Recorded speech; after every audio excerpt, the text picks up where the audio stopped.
प्रिय विद्यार्थियों, मैं Vimlesh Gupta, Manak Nagar railway inter college RDC Lucknow की ओर से आप सभी विद्यार्थियों का इंटरमीडिएट फर्स्ट ईयर की फिजिक्स में स्वागत करता हूं।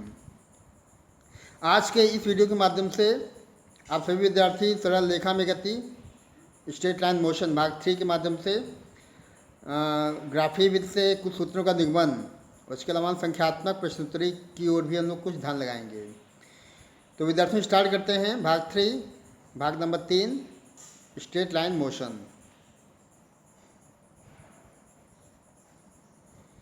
शुद्ध गतिकी आप जानते हैं काइनेमैटिक्स के खंड के रूप में चैप्टर चालू हुआ था स्ट्रेट लाइन मोशन, और इसमें अध्याय की रूपरेखा में आपने तमाम चीज़ें पढ़ रखी हैं पहले ही वीडियो के माध्यम से, जिसमें निर्देश तंत्र, विराम अवस्था, गतिकीय अवस्था, गतिकीय प्रकार, 1 dimensional, 2 dimensional and 3 dimensional motion. Okay, और उसके अलावा स्ट्रेट लाइन मोशन, सदिश अदिश राशियाँ क्या होती हैं, दूरी विस्थापन को आपने बहुत ही डिटेल में पढ़ा हुआ है, चाल और वेग आप देख चुके हैं। ओके, और चाल और वेग के अलावा स्थिति समय ग्राफ आपने देखा हुआ है। स्थिति समय ग्राफ के द्वारा गति का विश्लेषण, त्वरण, वेग समय ग्राफ के माध्यम से गति का एनालिसिस। ओके, इतना टॉपिक एक्चुअली हो चुका है, और आज के इस सेशन में हम लोग गति के समीकरण, जो मेन गति के इक्वेशंस होते हैं, उनको देखने वाले हैं। ठीक है ना। तो गति के इक्वेशंस जो हैं उनका हम लोग निगमन देखने वाले हैं, और इसके अलावा कुछ महत्वपूर्ण जो न्यूमेरिकल क्वेश्चन है, जो आंशिक प्रश्नावली है, वो भी चेक करने वाले हैं। तो विद्यार्थी, स्टार्ट करते हैं गति के समीकरण के माध्यम से। हम लोग का जो पहला टॉपिक, आज का मेन टॉपिक है ये। Okay, equations of motion. Okay, गति के समीकरण आपको याद हो विद्यार्थियों, तो आपने क्लास 9th में 3 इक्वेशंस देखे हुए थे। v = u + at, okay, s = ut + half at², और उसके अलावा v² = u² + 2as। ओके, ये बहुत ही महत्वपूर्ण फॉर्मूले हैं काइनेमैटिक्स के, और इन्हीं जो तीनों इक्वेशंस हैं, तीनों गति के जो समीकरण दिखाए गए हैं, इनका निगमन हमें आज सीखना है ग्राफ के माध्यम से। We have to learn the derivation of these equations of motion in the form of the graphical method. ग्राफी विधि से हमें चेक करना है। तो स्टार्ट करते हैं विद्यार्थियों, तीनों इक्वेशंस का निगमन हम लोग आज चेक करते हैं। ओके, तो एक समान त्वरित गति के लिए गति के समीकरणों का वेग समय ग्राफ के द्वारा कैसे हम डेरिवेशन प्राप्त कर सकते हैं, तो वो हम लोग शुरुआत करते हैं। Derivation of equation of motion for uniformly accelerated motion using velocity time graph. आपने पहले देखा हुआ है VT ग्राफ। ओके, तो इन ग्राफ्स का इस्तेमाल करना है। ग्राफ के द्वारा हमें तीनों इक्वेशन जो मैंने आपको भी दिखाया हुआ है उसकी प्राप्ति करनी है। ओके, तो मान लेते हैं कि माना कोई वस्तु है जो कि u वेग से गति आरंभ करता है, शुरुआती वेग आपने दिखा दिया है, त्वरण a से गति प्राप्त करते हुए ये t समय में s दूरी तय करता है। ओके, और ऐसा करने के पश्चात उसका वेग t समय में u से बढ़कर v हो गया है। इतना लैंग्वेज आपको पहले चेक कर लेना है। एक बार फिर देख लें, माना कोई वस्तु है जो कि u वेग से, okay, the body is going to perform a uniform motion, that is initial velocity u। Okay, और a त्वरण से वो मान लीजिए गतिमान है, और t समय में या t सेकेंड में वो s दूरी तय करता है, और s दूरी तय करने के पश्चात वो अंतिम वेग v को प्राप्त कर लेता है। ओके, तो ऐसे ग्राफ के लिए हम ऐसे लैंग्वेज के लिए हम एक ग्राफ चेक कर लेते हैं जो कि VT ग्राफ कहलाएगा, और ये AB के माध्यम से हम देख सकते हैं यहाँ पे। तो ग्राफ की तरफ ध्यान लगाएं विद्यार्थी। ये देखिए, आप एक बार फिर चेक कर लें। ये आपका देखिए, ये आपका x अक्ष शो किया गया है, इधर आपका y अक्ष शो किया गया है। ओके, इधर आपने दिखाया हुआ है t। Okay, you are showing t along x direction and velocity along y direction. ये चीज़ आपको पहले ही बताई गई है, और जैसा कि लैंग्वेज आपने भी पीछे देखा है विद्यार्थियों की, शुरुआती वेग u आपने शो कर दिया है। ओके, t समय के पश्चात उसका वेग u से बढ़कर v हो गया है, और इस अवस्था में उसका त्वरण ए हो जाता है। तो इन सभी के लिए अगर हम लोग बी टी के बीच में ग्राफ खींचना चाहते हैं तो ग्राफ कुछ इस अवस्था में प्राप्त होता है, ए बी के फॉर्म में। इसको आप चेक कर लें, ये जो ए बी बना हुआ है, यहाँ बी पॉइंट है, ये ए पॉइंट है, ये इसी बात को निरूपित करता है जो आपको भी बताया गया है। ओके, तो आप चेक कर लेंगे फिर से। एक्चुअली ग्राफ को और ध्यान से चेक कर लें, क्योंकि ग्राफ के देखिए ये जो एक्सिस है ये आपका वेलोसिटी या वेग को दर्शाएगा। ओके, और वेग का मतलब इसमें इनिशियल वेग भी आएगा और अंतिम वेग भी आएगा। तो ये जो डिस्टेंस होगा ओ ए, ध्यान देंगे कौन सा, ओ ए, इसको हम लोग यू दिखा सकते हैं। क्या दिखा दिया है, यू। और ओ से जो सी दिखाया गया यहाँ से यहाँ तक का, इसको हम लोग वी दिखा सकते हैं। ओके, अंतिम वेग। और समय देखिए ओ ई या ए डी के फॉर्म में दिखाया गया है। समय देखिए यहाँ पे ओ ई या ए डी के फॉर्म में शो किया गया है, जो कि टी समय है। ओके, तो इतना चीज़ आपको समझ लेना है। जो लैंग्वेज आपको पहले एक्सप्लेन किया गया था उसके अकॉर्डिंग शुरुआती वेग, ओके, अंतिम वेग और टी, इतना चीज़ आपने जो है इस वी टी ग्राफ के माध्यम से शो कर दिया है। ओके, तो इतना होने के पश्चात देखिए क्या करना है। और इक्वेशन फर्स्ट देखिए ये होता है, इसको आपको समझ भी लेना है, याद भी कर लेना है। गति का जो इक्वेशन होता है ये इस फॉर्म में होता है। ओके, तो ये फॉर्म होता है गति के प्रथम समीकरण का, V equal U plus A T. Okay, और यहाँ पे हमें इक्वेशन फर्स्ट मतलब ये हमें प्राप्त करना है ग्राफ के द्वारा। तो चेक करते हैं विद्यार्थियों, और मैं आपको ग्राफ एक बार फिर शो कर दूँ।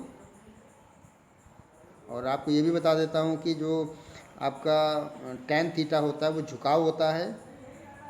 ओके, tan थीटा क्या होता है, झुकाव। और यही झुकाव एक्चुअली फिजिक्स की भाषा में जो आपका tan थीटा है वो अल्फ़ा हो जाता है। अल्फ़ा या ए का मतलब क्या है, त्वरण। और कैसे निकालना है, आप tan थीटा जानते हैं विद्यार्थियों, tan थीटा का मतलब होता है लंब बटे आधार। तो ये आपका ये पोर्शन लंब हो जाएगा और ये पोर्शन आधार हो जाएगा। ओके, ये आधार हो गया और ये लंब हो गया। चेक करते जाएं, कोई दिक्कत तो नहीं होनी चाहिए। एक्चुअली ये लंब है और ये आधार है। तो tan थीटा का यूज़ कर लेते हैं, और tan थीटा का यूज़ करने का मतलब है कि लंब बटे आधार। लंब कितना हो जाएगा आपका, बी डी, लंब हो जाएगा, और आधार कितना, ए डी। तो सिंपल तरीका है, कोई विशेष दिक्कत नहीं आने वाली है। बी डी का मतलब आप चेक कर लें, बी डी का मतलब मैं एक्चुअली पूरा पहले डिलीट कर देता हूँ। एक्चुअली आपको बी डी निकालना है। ओके, हम लोगों ने tan थीटा को ए लिखा हुआ है क्योंकि नियम होता है, और इसका मतलब कि लंब बटे आधार। लंब आपका कितना था, बी डी, और आधार कितना है, ए डी। अब आपको मैं बी डी दिखा देता हूँ। एक्चुअली बी डी ये है। ओके, ये जो गैपिंग है कितना है, बी डी। इसको आपको निकालना है तो आप पूरा डिस्टेंस निकाल लें, ये जो कि माना गया कितना, v, और उसके बाद ये निकालना है, ये कितना है, u। Very good. तो मेरे ख्याल से स्पष्ट है ये, क्योंकि ये जो डिस्टेंस है इसको हमने y अक्ष पे शो किया है, इसको वेलोसिटी अंतिम वेग v दिखाया हुआ है, और ये जो गैपिंग है ये आपका u हो जाएगा, शुरुआती वेग u। तो कुल मिला के ये जो आपने लिखा हुआ है बी डी, इसको मैं क्या लिख दूंगा, इसको लिख दूंगा v माइनस यू। ओके, इसको ये नीचे क्या था, ए डी था, इसको मैं लिख दूंगा v माइनस यू। और नीचे ए डी का मतलब t है, समय। अब देखिए निकल गया, ये क्रॉस कर लेंगे, v minus U equal to A और t का आपस में मल्टीप्लाई हो जाएगा, ए टी। तो v इक्वल टू बन जाएगा u plus A T. Okay, निश्चित रूप से आपने ये इक्वेशन किसी और के माध्यम से भी शो किया होगा। प्रूफ आपने 9th क्लास में इसको देखा होगा, उसका प्रोसीजर कुछ और था, लेकिन यहाँ पे आपको ग्राफ का यूज करना है। और विशेष रूप से कौन सा ग्राफ, वीटी ग्राफ, वेग समय ग्राफ का यूज कर लेना है। और वेग समय ग्राफ के द्वारा जो है आपको पहला इक्वेशन इस फॉर्म में प्राप्त हो जाएगा। तो ये आप चेक करने का फिर से जो पूरा शो किया गया है। Okay, I am going to change my position. तो आप देख लीजिए कि प्रथम इक्वेशन को इस फॉर्म में शो किया गया है। ओके, त्वरण देखिए शुरुआत की गई है, त्वरण आपको निकालना है तो इसका सीधा मतलब है कि बीटी वक्र की प्रवणता या ढाल, और ढाल tan थीटा होता है। ओके, और tan थीटा का मतलब हम लोग उसको ए या अल्फ़ा कुछ मान लीजिए। ओके, ये लंब बटे आधार के फॉर्म में शो किया गया, लंब और आधार मैंने आपको पीछे दिखाया था, ये लंब आपने चेंज कर लिया है इसके अंतर में, नीचे ए डी दिखा दिया, ए डी टाइम हो जाएगा। वैल्यूज पुट की गई हैं, वैल्यूज का मतलब है कि ई बी कितना है वी, ई डी कितना है यू, ई डी कितना है टी। ओके, क्रॉस कर लेना है तो ये आपका पहला इक्वेशन मोशन का प्राप्त हो जाएगा। तो ये है प्रोसीजर, ये है तरीका, और इस तरीके के माध्यम से आप जो है निश्चित रूप से गति के प्रथम समीकरण का जो आपका डेरिवेशन है वो प्राप्त कर सकते हैं। ओके, तो अब ठीक है, अब हम लोग इक्वेशन नंबर 2 पे आ जाते हैं। गति का द्वितीय समीकरण जो कि S why you T plus half A T square के फॉर्म में शो किया गया है, इसका डेरिवेशन हमें चेक करना है। ओके, तो देखिए यहाँ भी पहले एक नियम तो आप समझ लें कि अगर आपको त्वरण निकालना है तो सीधा मतलब है कि उसकी प्रवणता या ढाल tan थीटा हो जाएगा, और यही tan थीटा क्या हो जाएगा ए। ओके, और चूँकि हम लोग पहले इक्वेशन में प्राप्त कर चुके हैं, जो वैल्यूज हैं क्या हैं, v equal to U plus A T के फॉर्म में इक्वेशन हमें प्राप्त हो चुका है, तो इसका भी यूज हम लोग करने वाले हैं। ओके, तो आगे बढ़ते हैं, और हमें निकालना है तय की गई दूरी। ओके, यहाँ आप चेक कर लें, बाकी मैं आपको डायग्राम से शो कर देता हूँ। देखिए विद्यार्थियों, आपका सेकेंड इक्वेशन का डेरिवेशन यहाँ चल रहा है, और इसको आप ध्यान से समझें।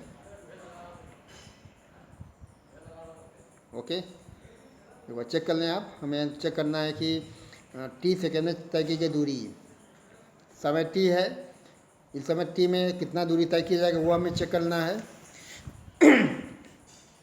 तो ध्यान दें, दूरी का मतलब है कि ए बी की बात करेगा। ओके, और यहाँ दूरी निकालने का मतलब है कि ए बी के नीचे एक्स अक्ष तक जो भी आपको पोर्शन मिलेगा, ये जैसे मिल गया है, इसका हमें निकालना है क्षेत्रफल। ओके, इस भाग का निकालना है क्षेत्रफल। ध्यान देंगे, we have to check the area of this shaded portion, इसका आप क्षेत्रफल निकालेंगे तो वो जो है 30 सेकंड में तय की गई दूरी आपको प्रदान करेगा। ठीक है, तो स्टार्ट करते हैं विद्यार्थियों, और पहले हम क्षेत्रफल निकाल लेते हैं इसका, और इस भाग का क्षेत्रफल निकालने का मतलब इसको आप दो पोर्शन में ब्रेक कर सकते हैं। एक पोर्शन देखिए ये हो गया है, और जो सेकेंड पोर्शन है वो आपको नीचे दिखा देना है आयत के फॉर्म में, रेक्टेंगल के फॉर्म में। तो इन दोनों का अगर क्षेत्रफल आप निकाल लेते हैं तो वो 30 सेकेंड में दूरी एस आपको प्रदान कर देगा। ओके, तो पहले इसका क्षेत्रफल चेक कर लेते हैं। इसका क्षेत्रफल कैसे निकालना है, इसका क्षेत्रफल मैंने मान लिया A1, क्या मान लिया है A1, और ये एक समकोण त्रिभुज है, और समकोण त्रिभुज का मतलब होता है 1/2 लंब, लंब कितना है, लंब आपका है BD गुणे आधार, आधार कितना है AD। ओके, तो ये क्षेत्रफल A1 हो जाएगा जो कि इस त्रिभुज का है। तो 1/2 BD कितना है, BD का मतलब है BD अभी आपने निकाला भी था, और AD समय हो जाएगा। ओके, आप BD को दिखा सकते हैं अंतिम वेग, अंतिम शुरुआती वेग मतलब B minus you into AD कितना है T। चेक करने का फिर से, एक्चुअली यहाँ पे आपको निकालना है BD, और BD का मतलब ये है, और इसका मतलब है कि ये टोटल डिस्टेंस कितना था यहाँ से लेके यहाँ तक, ये था V। ओके, इसमें से अगर हम ये U घटा देते हैं तो आपको ये BD प्राप्त हो जाएगा। ओके, और अभी आपने ऊपर देखा था कि B माइनस यू जो यहाँ लिखा गया है ये था V equal to U AT, इसका डेरिवेशन हम लोगों ने किया हुआ है। तो यहाँ से B माइनस यू कितना हो जाएगा, ये आपका हो जाएगा A इंटू टी। तो ये 1/2 AT into T, okay, and that will be 1/2 AT square. ये देखिए कितना आपका A1 प्राप्त हो गया है। और एक बार इसको फिर समझा देता हूँ मैं आपको, ताकि कोई डाउट ना बचे। ओके, देखिए विद्यार्थियों, एक्चुअली आपको निकालना है t सेकंड में चली गई दूरी, और दूरी का तरीका जो होता है VT ग्राफ के लिए वो होता है छांकित भाग का क्षेत्रफल। अगर आपको A से B के लिए निकालना है, इसका मतलब है इस पूरे भाग का क्षेत्रफल कंप्लीट। तो हमने इसको दो भागों में बांट लिया है। पहले ऊपर का जो लाल भाग आपको दिखाई पड़ रहा है, ये भाग, इसका क्षेत्रफल मैंने निकाल लिया है। ओके, और इसका क्षेत्रफल निकालने का तरीका क्या है, ये समकोण त्रिभुज है, और समकोण त्रिभुज का क्षेत्रफल होता है लंब 1/2 लंब गुणे आधार। तो ये आपने फॉर्मूला पहले शो कर दिया है, और लंब BD के फॉर्म में शो किया है। BD आपको मालूम होना चाहिए कि BD जो है वो B - U शो किया गया है, और B - U का मान आप निकाल चुके हैं पहले इक्वेशन के द्वारा, जो कि AT प्राप्त होता है। ओके, और बाकी AD का मतलब T हो जाएगा, सो मैं T दिखा दिया है, और B - U की जगह पे AT into T, that is half AT square. तो कुल मिला के ये जो भाग है क्षेत्रफल A1 के द्वारा, ये आपका बनेगा 1/2 AT स्क्वायर। ये आपका एक क्षेत्रफल प्राप्त हो गया है। Okay, you are getting area of this right angle triangle, that is half AT square. Okay, अब हमें सेकेंड पार्ट में निकालना है इस रेक्टेंगल का क्षेत्रफल। ओके, हमें निकालना है इस छांकित भाग का क्षेत्रफल। तो इसमें कोई दिक्कत नहीं है, क्योंकि ये क्या है, ये एक आयत है, और आयत का मतलब होता है 1/2 आयत का मतलब होता है लंबाई गुणे चौड़ाई। तो आप कोई एक भुजा लंबाई दिखा दीजिए AD के फॉर्म में या OE के फॉर्म में, और एक भुजा ये हो जाएगी। तो ये लंबाई हो गई और ये चौड़ाई हो गई। तो इस प्रकार से आप इस आयत का क्षेत्रफल फाइंड आउट कर सकते हैं। ओके, फिर से ध्यान दें, ये आपको जो निकाला गया था क्षेत्रफल A1 था, दिस वाज A1, और ये जो निकलने वाला है ये आपका क्षेत्रफल A2 होगा। और इस रेक्टेंगल का क्षेत्रफल कैसे निकालना है, लंबाई गुणे चौड़ाई। लंबाई आपने दिखा दिया है OE, और चौड़ाई दिखा दिया है OA या AO। तो OE कितना है, OE आपका T है, और AO कितना है, U। तो ये क्षेत्रफल हो गया UT। कितना आ गया है, UT। तो देखिए कितनी आसान तरीके से आपने इसको सॉल्व कर लिया है, क्योंकि ये भाग आपने क्षेत्रफल A1 के फॉर्म में निकाला था, ये भाग A2 के फॉर्म में निकाला है। A2 का क्षेत्रफल कितना आया है, UT के फॉर्म में, और ये जो निकला था ये था हाफ AT स्क्वायर। ओके, दोनों को हमको ऐड कर लेना है।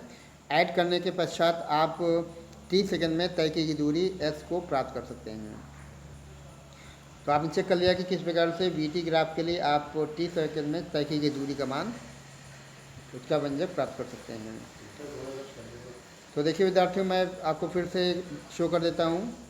ये आपका जो इक्वेशन नंबर 2 जो है उसको लेके चलते हैं। ओके, और निश्चित रूप से प्रवणता आपको बताई गई है, इसको मैंने डायग्राम में शो कर दिया है। BD निकाल दिया है AD के फॉर्म में। दूरी देखिए इस प्रकार से निकाली गई है, दोनों के क्षेत्रफल को जोड़ा गया है। ओके, एक क्षेत्रफल क्या है, एक क्षेत्रफल ये देखिए रेक्टेंगल के फॉर्म में है, आयत के फॉर्म में, और ये क्षेत्रफल त्रिभुज के फॉर्म में है। ओके, तो दोनों को ऐड करते हैं। ऐड करने के बाद UT plus half AT square. अब चेक करना, ये जो इक्वेशन प्राप्त होता है, पहला क्षेत्रफल ये UT निकल रहा है, और दूसरा क्षेत्रफल ये हाफ AT स्क्वायर निकल रहा है। ओके, तो S बराबर UT plus half AT square के फॉर्म में ये इक्वेशन प्राप्त हो जाता है। तो ये तरीका है विद्यार्थियों इक्वेशन नंबर सेकेंड। तो देखिए विद्यार्थियों, हम लोग थर्ड इक्वेशन पे आ चुके हैं, और थर्ड इक्वेशन सीधा मतलब कि पहले आपको अल्फ़ा निकालना पड़ेगा। अल्फ़ा का तरीका आप जानते हैं, tan थीटा होता है, जो कि BD अपॉन AD के फॉर्म में प्राप्त हो जाएगा। ओके, और BD का मतलब जानते हैं, BD का मतलब है आपका, मैं डायरेक्ट लिख देता हूँ B - U, क्योंकि पीछे बता चुका हूँ। और नीचे लिखा है AD का मतलब है T। ओके, और alpha equal to V minus U upon T की फॉर्म में शो किया गया है। ओके, तो यहाँ से आप टी का मान निकाल सकते हैं। तो टी देखिए निकाला गया, टी इक्वल टू हो जाएगा V minus U upon alpha. Okay, और अल्फ़ा का एक और तरीका आप अपने यहाँ अप्लाई कर दीजिए। अल्फ़ा का सीधा मतलब है कि आपको निकालना पड़ेगा क्षेत्रफल इसका, इस पूरे भाग का। एक बार फिर से, ओके, अगर क्षेत्रफल निकालना इसका मतलब क्या है कि या तो दोनों को आप जोड़ दें, या फिर एक और तरीका, ये समलंब बना हुआ है, ये है समलंब। ओके, ये दोनों भुजाएं समांतर हैं, ये भुजा इसके समांतर है। ओके, ये दोनों भुजाएं समांतर हैं और इसकी बीच की दूरी ये हो जाएगी।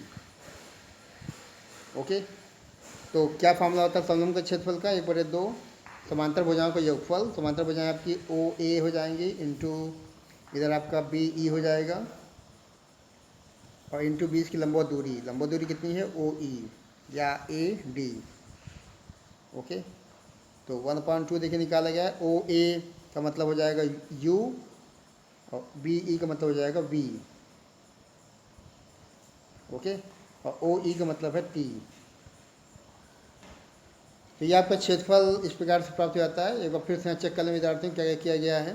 एक्चुअली थर्ड इक्वेशन में आपको पहले आपने अल्फ़ा दिखा दिया है, जो कि निश्चित रूप से जो आप करते आए हैं हमेशा tan थीटा की फॉर्म में, वो लेके चला हुआ है। ओ ई आपने निकाल के रोक दिया है, ठीक है ना, जो कि ई बी अब माइनस ए अपॉन अल्फ़ा हो जाएगा। अब दूरी हम निकालते हैं। दूरी का मतलब यहाँ पे मैंने आपसे कहा समलंब का क्षेत्रफल निकालना है, तो समलंब के फॉर्म में लेके चलते हैं। यह है समलंब निकालने का फॉर्मूला, जो कि 1/2 समांतर भुजाओं का योगफल दिखाया गया, इंटू बीच की लंबवत दूरी दिखाई गई है।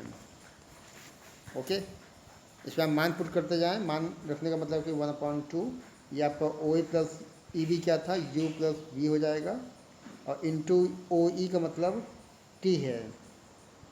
ओके, अब यहाँ से आपको टी को हटा देना है। ओके, टी का मतलब जो आपका पहला इक्वेशन था बी बराबर यू प्लस ए टी, यहाँ से आपको टी निकाल लेना है, जो कि इस फॉर्म में प्राप्त होता है। ओके, इनका आपस में मल्टीप्लाई कर देना है, तो ये आपको बन जाएगा B square minus U square upon ए।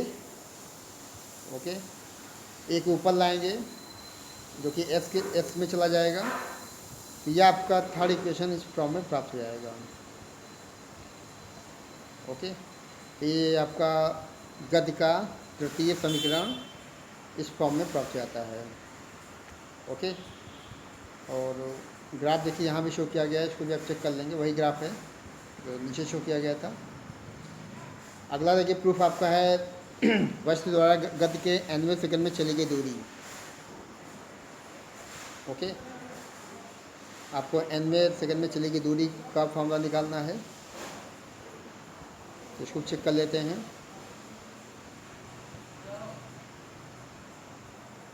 दोनों में डिफरेंस विद्यार्थियों आपको समझ लेना है। ओके, दोनों में डिफरेंस ये कि पहला जो आपने निकाला था S why you T plus half A T square, ये है टी सेकंड में चली गई दूरी।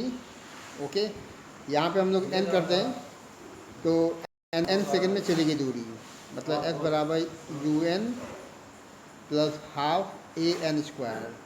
ये क्या लिखा गया? ये लिखा गया है एन सेकंड में चली गई दूरी।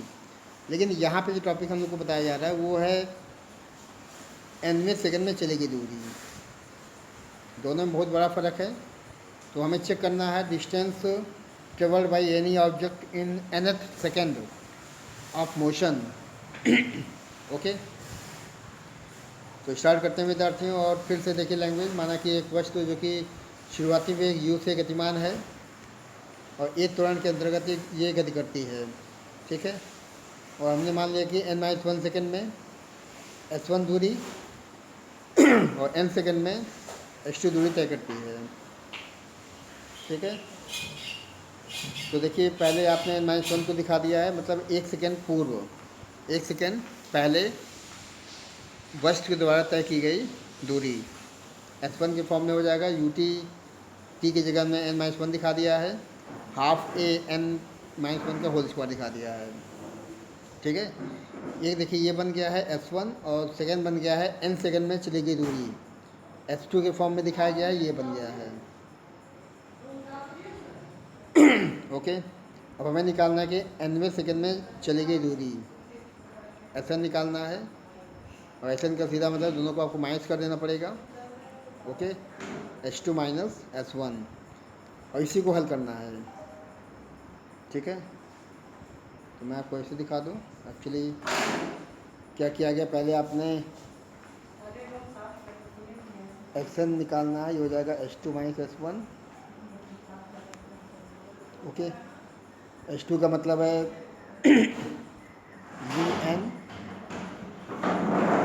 UN plus half A N square और माइनस S1 का मतलब है UN minus one plus half A N minus one का होल स्क्वायर। ओके, तो ये इसको आपको सॉल्व कर लेना है। ये हो जाएगा UN plus half an square minus, इसको अंदर ले आते हैं तो ये बन जाएगा UN प्लस का U और प्लस का 1/2 A, यहाँ निगेटिव हो जाएगा, निगेटिव हो जाएगा क्योंकि चिन्ह के निगेटिव लगा हुआ है, और ये n माइनस वन का होल स्क्वायर, हाफ भी लगा देते हैं, हाफ ए n माइनस वन का होल स्क्वायर। ओके, अब इसको आपको सॉल्व कर लेना है, और निश्चित रूप से ये इवन आपस में कैंसिल आउट हो जाएंगे। ये इससे कट गया है, इसको आपको ओपन करना पड़ेगा, n माइनस वन का होल स्क्वायर, ये आपको बना देगा n स्क्वायर प्लस 1 माइनस का 2n। ओके, इसको सॉल्व करने के पश्चात देखिए विद्यार्थियों आप इस स्थिति में आ सकते हैं। ओके, सिंपली देखिए ये आपका S2 हो जाएगा, ये आपका S1 हो जाएगा। ओके, और निगेटिव को अंदर ले आने के बाद कुछ इस स्थिति बनती है, U कॉमन लिया गया है तो ये बना, A/2 कॉमन लिया तो ये बना। ओके, और फाइनली Sn बराबर U प्लस हाफ ए 2n माइनस वन। ये जो फार्मूला शो किया गया ये बॉडी के द्वारा nवें सेकेंड में चली गई दूरी का फार्मूला है। ओके, nवें सेकेंड में चली गई दूरी का फार्मूला हो जाएगा। हाँ विद्यार्थी, ये कैलकुलेशन का पार्ट था। आपने बॉडी के द्वारा एक विशेष समय में मतलब nवें सेकेंड में तय की गई दूरी का फार्मूला कर लिया है। ओके, तो इसको भी आप चेक कर लें, इसका डेरिवेशन यहाँ की जो स्टेप शो किए गए हैं इसको आपको देख लेना है। ओके, एक बार मैं आपको फिर दिखा देता हूँ क्या हुआ है। एक्चुअली आपने निकाला है बॉडी के द्वारा nवें सेकेंड में चली गई दूरी। Okay, distance travelled by any object in nth second of motion. तो निश्चित रूप से पहले आपको n सेकेंड में तय की गई दूरी निकाल सकते हैं S2 के फॉर्म में, और उसके पश्चात 1 सेकेंड पूर्व मतलब n माइनस वन सेकेंड में चली गई दूरी का फॉर्मूला आप दिखा सकते हैं। और जो ये क्वेश्चन बना है S1 वो यहीं से बना है, जहाँ पे n था वहाँ पे हमने n माइनस वन दिखा दिया है, यहाँ भी और यहाँ भी। ओके, फिर आपको दोनों को घटा देना है, और घटाने का मतलब कि आप जो है बॉडी के nवें सेकेंड में चली गई दूरी का व्यंजक प्राप्त कर सकते हैं। विद्यार्थियों लास्ट में देखिए आपका जो छोटा टॉपिक है वो है गुरुत्व के अंतर्गत कोई बॉडी गतिमान है तो क्या स्थिति बनने वाली है, मोशन अंडर ग्रेविटी। ओके, अगर कोई बॉडी पृथ्वी के तल के निकट मुक्त रूप से छोड़ा जाता है तो वो पृथ्वी के गुरुत्वीय बल के अंतर्गत ऊपर से नीचे वर्टिकली ऊपर से नीचे की ओर गति करता है। ठीक है ना, और इस बॉडी पर एक निश्चित त्वरण जो कि आप देख सकते हैं 9.8 के फॉर्म में दिखाया गया मीटर पर सेकंड स्क्वायर के रूप में कार्य करता है। ओके, और ये जी कमान जो आप देख पाते हैं, जी कमान रूप से पृथ्वी की तल पर भिन्न भिन्न स्थानों पर भिन्न भिन्न होता है, थोड़ा बहुत चेंज हो जाता है सब जगहों पे। और यहाँ पे टॉपिक का मतलब ये है कि अगर आपके सामने इस प्रकार का कंडीशन आता है कि अगर आपको मोशन अंडर ग्रेविटी के लिए इक्वेशन निकालना है, तो निश्चित रूप से जो आप ए यूज करते हैं त्वरण, उसके स्थान पे हम लोग जी दिखा देंगे। ओके ना, ठीक है। अगर कोई बॉडी पृथ्वी के गुरुत्वीय बल या गुरुत्व के अंतर्गत वर्टिकली गति करती है, तो वहाँ पे आपको ए के स्थान पर स्मॉल जी का प्रयोग करना पड़ेगा। पहला चीज़ ये है। और दूसरा जो दूरी होता है एस, और चूँकि यहाँ पे ऊंचाई हो जाएगी तो एस के स्थान पे आप लोग एच इस्तेमाल करेंगे। ओके, तो दो चीज़ें आपको याद रखनी है कि बॉडी जब मोशन अंडर ग्रेविटी परफॉर्म करेगा, गुरुत्व के अंतर्गत गतिमान होगा, तो दो चीज़ आपको करनी है। ए के स्थान पर जी का इस्तेमाल कर लेना है, और नंबर 2 जो आपका दूरी है उसको आप जो है एच के फॉर्म में शो कर देंगे। ओके, तो हम लोग के जो गति के इक्वेशन होते हैं कुछ इस प्रकार से चेंज हो जाते हैं। आप देख सकते हैं कि इक्वेशन ऑफ मोशन जो हैं वो कुछ इस प्रकार से बदल जाते हैं। एक पहला इक्वेशन ये हो जाता है V equal U plus G T के फॉर्म में, second H by U T plus half G T square के फॉर्म में, और third V square equal to U square plus 2 GH के फॉर्म में। ओके, ये तो पहला कंडीशन हो गया। अगला देखिए, यदि कोई बॉडी वर्टिकली अपवर्ड मतलब नीचे से ऊपर की ओर मोशन करती है, बॉडी अगर कोई जो है नीचे से ऊपर की ओर मोशन करती है, उस समय क्या होगा। तो आप जानते हैं कि कोई बॉडी अगर नीचे से ऊपर मोशन करता है तो इस कंडीशन में पिंड का वेग लगातार कम होता जाएगा। अब पिंड का वेग कम होने का मतलब है कि उसमें काम करेगा मंदन। क्या काम करना है? मंदन। तो हम लोग यहाँ पे जी के स्थान पे माइनस जी इस्तेमाल करने वाले हैं। ओके, जी के स्थान पे माइनस जी इस्तेमाल कर लेना है। इन्हीं जो आपको फॉर्म अभी ऊपर शो की गई हैं, इन्हीं फॉर्म्स में आप ये चेंजिंग कर लेंगे। क्या चेंजिंग करना है? जहाँ पे आपका जी है वहाँ पर क्या करना है? माइनस जी। तो ऐसा करने पे देखिए इक्वेशन ऑफ मोशन कुछ इस प्रकार से नए फॉर्म में आ जाते हैं। और नए फॉर्म को मतलब पहला देखिए ये बन जाएगा B equal U minus G T, H बराबर U T minus half G T square, और B square equal to U square minus 2GS। तो ये है मेथड, ये है प्रोसीजर। तो स्ट्रेट लाइन मोशन पढ़ रहे हैं, इसके न्यूमेरिकल बहुत ही इंपॉर्टेंट होते हैं आगे तमाम कॉम्पिटिशन के लिए, आपके 11th क्लास के लिए। ओके, तो आपको ये सब चीज़ें निश्चित रूप से आनी चाहिए। तो विद्यार्थी इतना हो गया है। हम लोग शुरुआत करते हैं न्यूमेरिकल प्रॉब्लम्स। हम लोग आंकिक प्रश्नों की ओर बढ़ेंगे, और numerical problems in your physics in this chapter. Okay, तो पहला क्वेश्चन चेक करने विद्यार्थी। पहला क्वेश्चन देखिए आपके सामने शो किया गया है, और इसमें लिखा गया कि एक कार सबसे पहले 5 किलोमीटर पूर्व दिशा में तय करती है, उसके पश्चात 12 किलोमीटर उत्तर दिशा में तय करती है। कार के द्वारा तय की गई कुल दूरी और विस्थापन ज्ञात करना है। ओके, तो हमें यहाँ पे कुल चली गई दूरी निकालना है और कुल विस्थापन निकाल लेना है। और इस सवाल को लगाने के पहले आपको दिशाओं का ज्ञान होना चाहिए। दिशाएं देखिए मैं आपको बता दूं, ये हमेशा पूरब आपके कॉपी के राइट हैंड पे होता है, ईस्ट, ये आपका वेस्ट, ये आपका नॉर्थ डायरेक्शन, और नीचे आपका ये साउथ डायरेक्शन। तो ये दिशाएं 4 होती हैं, तो 4 दिशाएं आपको इस फॉर्म में याद कर लेनी है। ओके, एक बार फिर चेक कर लें। इधर आपका पूरब दिशा हो जाएगी ईस्ट, ये आपका पश्चिम दिशा हो जाएगा वेस्ट, ये आपका north, and this is the south. तो ये दिशा अगर आपको मालूम होगा तभी ऐसे क्वेश्चन आप लगा सकते हैं। ओके, एक बार फिर क्वेश्चन देख लें। एक कार सबसे पहले 5 किलोमीटर पूरब दिशा में तय करती है। ओके, तो ये देखिए पूरब, चूँकि ये दिशा है तो हम लोग 5 किलोमीटर पूरब दिशा में चल चुके हैं। ठीक, उसके पश्चात 12 किलोमीटर उत्तर दिशा में, जब यहाँ पे आप पहुँच चुके हैं तो 12 किलोमीटर आप उत्तर मतलब ऊपर चले जाएंगे। ये आपका 12 किलोमीटर हो गया। ओके, 12 किलोमीटर हो गया है। अब कार के द्वारा तय की गई कुल दूरी और विस्थापन निकालना है, तो इसको आप मिला लें।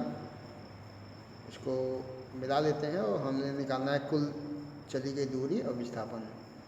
अब इसको मिलाने का मतलब है कि एक जगह ट्रायंगल बन गया है। ओके, विस्थापन निकालना, दूरी में कोई दिक्कत नहीं, क्योंकि आपको दूरी का मतलब है कि ये डिस्टेंस और ये डिस्टेंस। ओके, दोनों को ऐड कर लेना है। तो ये कितना है, ये है 5, इसको आप दिखा दें, इसको ए मान लें, इसको बी मान लें, इसको सी मान लेते हैं। तो ये 5 हो जाएगा, ये कितना हो जाएगा 12, 5 12 17 किलोमीटर ये विस्थापन हो गया, दूरी हो गया, कुल चली गई दूरी। ओके, अब हमें चेक करना है विस्थापन। तो विस्थापन निकालने के लिए आपको बताया गया है कि बॉडी के प्रारंभिक पोजीशन और अंतिम पोजीशन, मतलब बॉडी कहाँ से गति प्रारंभ किया है और फाइनली कहाँ पे वो पहुँच चुका है, वो हमें चेक कर लेना है। तो बिंदु ए पे देखिए मोशन स्टार्ट हुआ था, बिंदु सी पर मोशन ख़त्म हुआ है। ओके, तो ये हमें ये गैपिंग निकालनी है, ये जो गैपिंग होगा यही आपका विस्थापन हो जाएगा। ओके, तो ये निकालने का मतलब है कि आपको ट्रायंगल यूज करना पड़ेगा। ट्रायंगल समकोण त्रिभुज है ये आपका आधार मान लेते हैं। लंब आपको कर्ण निकालना पड़ेगा। ओके, कर्ण निकालने का मतलब है कि आपको पाइथागोरस प्रमेय का इस्तेमाल करना पड़ेगा। क्या थी प्रमेय कि कर्ण का स्क्वायर इक्वल टू लंब का स्क्वायर प्लस आधार का स्क्वायर। ओके, तो इसका यूज कर लें। 12 का वर्ग आप जानते हैं, 12 का स्क्वायर 144, 5 का 125, दोनों को ऐड कर लेंगे, ऐड करने मतलब 169 हो जाएगा, और ये 13 का स्क्वायर होता है। ठीक है, तो ये सवाल आप फिर चेक कर लें। देखिए डायग्राम हुआ है, डायग्राम में आपने पोजीशन, अंतिम शुरुआती पोजीशन, अंतिम पोजीशन दिखा दिया है। ये 5 है, 12 है, इन दोनों को ऐड करेंगे तो ये आपका कुल दूरी हो जाएगा 17 किलोमीटर, कोई डाउट नहीं। लेकिन अगर आपको विस्थापन निकालना है तो विस्थापन के लिए आपको AC निकालना पड़ेगा, जो कि त्रिभुज का कर्ण है। पाइथागोरस प्रमेय लगने वाली है, और कर्ण अगर निकालना है तो दोनों का स्क्वायर कर लेंगे, स्क्वायर करके जोड़ लेंगे। तो 5 का 25, 12 का 144, 169, 169 का वर्गमूल कितना होता है 13 आ जाएगा, 13 किलोमीटर ये हो जाएगा इसका विस्थापन। ठीक है, तो ऐसे क्वेश्चन अक्सर बच्चे भ्रमित हो जाते हैं, उनको दूरी विस्थापन का सटीक अंतर नहीं पता होता है, और इस कंडीशन में निश्चित रूप से गलती होने की संभावना बढ़ जाती है। तो विद्यार्थियों, आपको इसको समझ लेना है कि कैसे जो है दूरी निकाला गया है, कैसे विस्थापन निकाला गया है। ओके, अब देखिए टेस्ट ऑफ नॉलेज, हम लोग अपना नॉलेज आप लोग का चेक करने वाले हैं। अब जैसे ये क्वेश्चन चेक कर लें कि एक कर्ण 4 मीटर त्रिज्या के प्रति पथ पे 3 पूर्ण चक्कर लगाता है, तो कर्ण के द्वारा तय की गई दूरी या विस्थापन ज्ञात कर लेना है। ओके, तो 3 पूर्ण चक्कर लगाने का मतलब है कि देखिए सर्किल के फॉर्म में है। तो जैसे कर्ण मान लें यहाँ चालू करता है और ये एक सर्किल पूरा ये हो गया, ऐसे ही ये दूसरा और ये तीसरा, 3 चक्कर लगाना है। ओके, तय की गई दूरी और विस्थापन निकालना है। इसकी त्रिज्या दिखाई गई, यहाँ से यहाँ कितना है 4 मीटर। ओके, 4 मीटर ये हो जाएगा, और एक चक्कर में तय की गई दूरी पर आप निकाल लें। एक चक्कर में तय की गई दूरी का मतलब होता है परिधि, परिधि होता है 2 पाई इंटू आर। पाई का मान आप जानते हैं 3.14 रख लेना है, आर का मान दिया गया है 4 मीटर। ओके, इसका इस्तेमाल कर लेना है। जब आप 2 पाई आर निकाल लेंगे तो ये परिधि मिल जाएगा, मतलब एक पूर्ण चक्कर लगाने में तय की गई दूरी। और यहाँ कुल कितने चक्कर लगाए जा रहे हैं, यहाँ चक्कर लगते हैं 3। ओके, तो आपको क्या करना है कि 3 इंटू 2 पाई आर, इसको आप हल कर लेंगे तो आपको मिल जाएगा 12 पाई आर, 12 पाई आर। पाई का मान आपको मैंने बता दिया, आर का मान 4 दिया गया है, तो 12 इंटू 4 किया 48 पाई।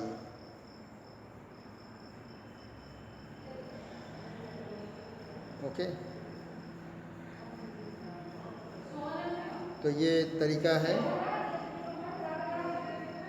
और थोड़ा इसको फिर चेक कर लें। एक्चुअली मैंने क्या आपसे क्या कहा, 3 पूर्ण चक्कर लगाता है, 3 इंटू 2 पाई आर ये बनना है, क्योंकि चक्कर लगता है 3। ओके, तो हो गया 6 पाई आर, आर का मतलब कितना है 4 मीटर, तो 6 चौक 24 पाई। ओके, पाई का मान कितना होता है, पाई का मान है 3.14, इसका आप गुणा करेंगे तो निश्चित रूप से 75.36 मीटर जो कि यहाँ शो कर रहा है ये आपको प्राप्त हो जाएगा। तो ऐसे क्वेश्चन आपको लैंग्वेज के साथ में समझ लेना है, कैसे इसका सॉल्यूशन निकालना है, क्या इसका प्रोसीजर है। और देखिए फिर पूछता है कि विस्थापन भी ज्ञात करना है। अब विस्थापन आपको बताया गया है कि जैसे मान लीजिए कोई बॉडी यहाँ से मोशन चालू करता है और ये घूम के फिर यहीं पे आता है, एक चक्कर पूरा लग गया, तो एक चक्कर लगे चाहे 2 लगे, चाहे 3 लगे, चाहे 4 लगे, 5 लगे, 50 लगे, 500 लगे, 1000 लगे, 2000 लगे, इस कंडीशन में विस्थापन शून्य ही होगा। अब मैं बात करता हूँ पहले एक चक्कर की, मान लीजिए एक चक्कर यूँ लग गया है। ओके, तो ये जो इतना होता है, इतना गैपिंग आपको प्लस में नापा जाता है और नीचे का गैपिंग इतना माइनस का नापा जाता है, और दोनों को जोड़ने पे निश्चित रूप से शून्य हो जाता है। ओके, तो इस कंडीशन में जो कण का विस्थापन प्राप्त होने वाला है कितना हो जाएगा, शून्य। ठीक है, तो ऐसे क्वेश्चन आप किताबों में और ढूंढिए, उसको लगाइए और आंसर का मिलान करते जाएं। अगला क्वेश्चन देखिए, एक छात्र जो है उत्तर की ओर 10 मीटर की दूरी तय करता है, उसके पश्चात पूर्व दिशा में मुड़ के 12 मीटर की दूरी तय करता है, दूरी और विस्थापन ज्ञात करना है। ऐसा क्वेश्चन मैंने आपको ऊपर एग्जाम्पल के रूप में दिखा दिया है, और लेकिन मैं इसका डायग्राम बना देता हूँ ताकि आप इसका घर में अभ्यास कर सकें और निकाल सकें। देखिए दिशाएं आपको दिखाई गई हैं, एक बार फिर से चेक कर लें। ये आपका दिशा जो है ये पूरा हो जाएगा, ये पूरा पश्चिम, इधर उत्तर और इधर दक्षिण। अब इसमें कहता है कि पहले उत्तर दिशा में 10 मीटर, ये हो गया 10 metre. Okay, this is the 10 metre. फिर पूरब दिशा में मुड़ के 12 मीटर, पूरब दिशा में मुड़ेगा, मतलब यहाँ से इसको मिला दिया, ये पूरब दिशा हो जाएगी। कितना है ये है 12 मीटर। ओके, सिंपल, कोई दिक्कत नहीं है। आपको निकालना दूरी विस्थापन तो प्राप्त हो जाएगा। एक्चुअली इसको इससे मिला लेना है, ये आपका ओ मान लिया है, इसको ए दिखा दिया है, इसको बी दिखा दिया है। ओके, अगर दूरी की बात करेंगे तो दूरी का मतलब हो जाएगा 10 ये हो जाएगा, 10 ये और 12 ये, 10 12 22 मीटर। तो 22 मीटर मैंने निकाल दिया है, 22 मीटर देखिए आ रहा है। तो विस्थापन निकालना, विस्थापन का मतलब आपको निकालना पड़ेगा ए बी की लंबाई, ए बी कर्ण बन जाएगा देखिए फिर से, और कर्ण का मतलब है कि आपको प्रमेय लगानी पड़ेगी, पाइथागोरस प्रमेय। कैसे होगा, 12 का स्क्वायर 144 और 10 का स्क्वायर 100, रूट निकाल लेंगे 244, 244 का वर्गमूल निकालने बैठेंगे तो ये 15-16 के बीच में आएगा, क्योंकि 15 का स्क्वायर 225 और 16 का 256, तो ये 225 के ऊपर है, 256 के नीचे है, तो 15.6 जैसे यहाँ देख पा रहे हैं आप, ये मिलता है। तो ऐसे क्वेश्चन आपको और देख लेने हैं, दिशाओं के द्वारा आपको क्वेश्चन विस्थापन और दूरी निकालने को आ सकते हैं। क्वेश्चन नंबर 2 पे आ जाएं। क्वेश्चन 2 पे देखिए, इसमें कहता है कि एक लड़का 6 किलोमीटर दूर स्थित अपने स्कूल 2.5 किलोमीटर पर घंटे की चाल से चलता है और 4 किलोमीटर प्रति घंटे की चाल से लौटता है। चेक कर लें, ये जाने का 6 किलोमीटर कुल गैपिंग हो जाएगा।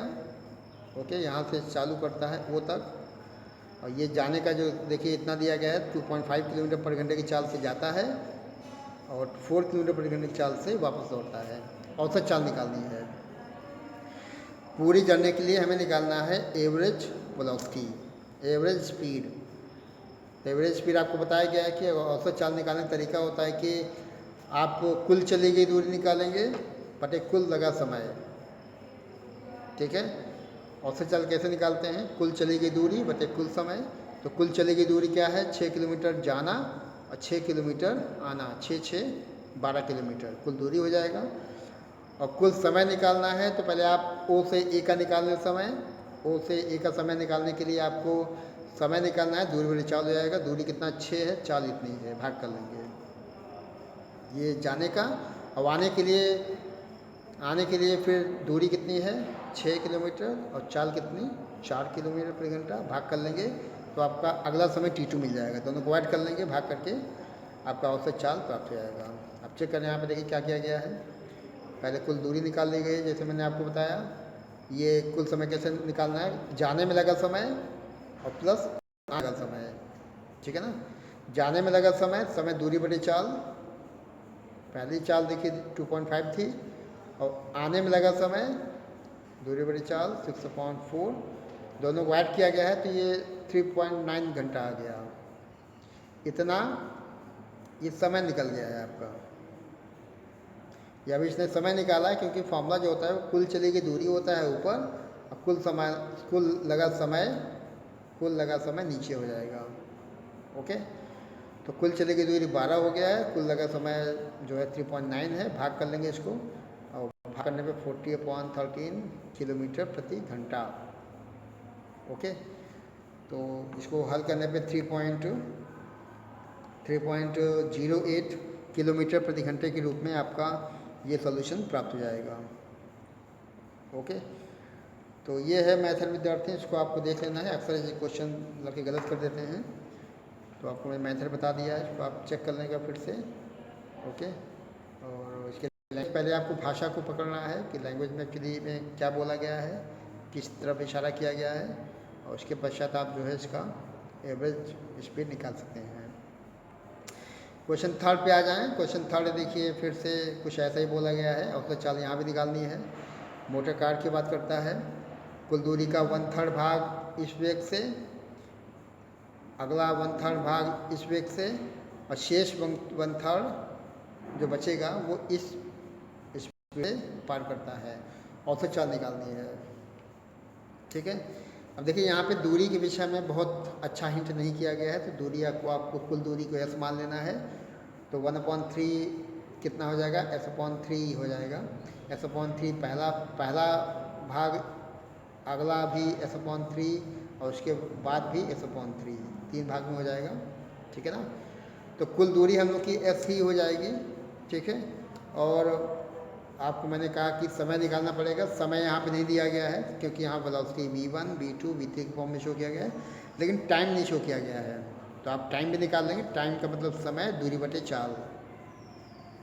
ओके, और घंटे में दिया है, चलने दें, क्योंकि किलोमीटर में हमने दूरी मानी है, तो हम लोग का आंसर जो है किलोमीटर प्रति घंटा में निकलने वाला है। तो T1 इसके लिए बन जाएगा, T1 यहाँ से आप निकाल सकते हैं, T2 यहाँ से निकाल सकते हैं, और T3 यहाँ से निकाल सकते हैं। ओके, और जो दूरी चलेगी 3 पार्ट में, पहला पार्ट s/3 होगा, दूसरा पार्ट s/3 होगा, तीसरा पार्ट भी s/3 हो जाएगा। ओके, तो ये है प्रोसीजर। कुल आपने s दिखा दिए है, s/3 में लगा समय देखिए निकाला गया है s/30 घंटा। अगला जो तिहाई दूरी है उसको तय करने में लगा समय आपने निकाला है, s/60 हो गया है। और इसी प्रकार से आपका जो अंतिम s/3 दूरी तय करने में लगा समय s/180 हो गया है। आपने कुल दूरी s शो कर दिया है, कुल समय आपको निकाल लेना है, क्योंकि आपने T1 निकाल लिया है, T2 निकाल लिया है, और T3 निकाल लिया है। और फिर इन तीनों को जोड़ना पड़ेगा ताकि आप कुल समय निकाल सकें।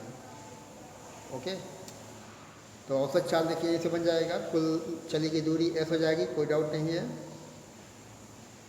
कुल लगा समय, तीनों समय को जोड़ लेंगे, और जोड़ने के बाद यहाँ मान पुट कर देंगे, एलसीएम लेंगे, हल करेंगे, तो ये 18 निकल रहा है, 18 किलोमीटर पर आवर। तो ये है तरीका विद्यार्थियों औसत चाल निकालने का। मेरे ख्याल से इन तमाम क्वेश्चन के द्वारा आप सीख चुके होंगे कि कैसे जो है औसत चाल निकाला जाता है। तो इसका अभ्यास करें, और ऐसे और क्वेश्चन आपको ढूंढ के लगाने हैं अपने रजिस्टर में, ताकि अभ्यास बना रहे। तो ये क्लियर हो गया क्वेश्चन। देखिए, टेस्ट नॉलेज की श्रृंखला, मैं आपको ये बता दूं। ओके, अब देखिए यहाँ पे ट्रेन जो है पहले 1 घंटे इतना चाल से, अगले आधे घंटे इतनी चाल से चलती है, औसत चाल निकालनी है। मैं आपको हिंट कर देता हूँ, हिंट करने के बाद आप इसको आप स्वयं ट्राई करें और चेक करें कि आंसर मिल रहा कि नहीं मिल रहा है। देखिए, औसत चाल का मतलब कुल चली गई दूरी, और कुल समय तो दिया गया है 1 घंटा यहाँ का और फिर आधे घंटे यहाँ का, ए बी और ये सी।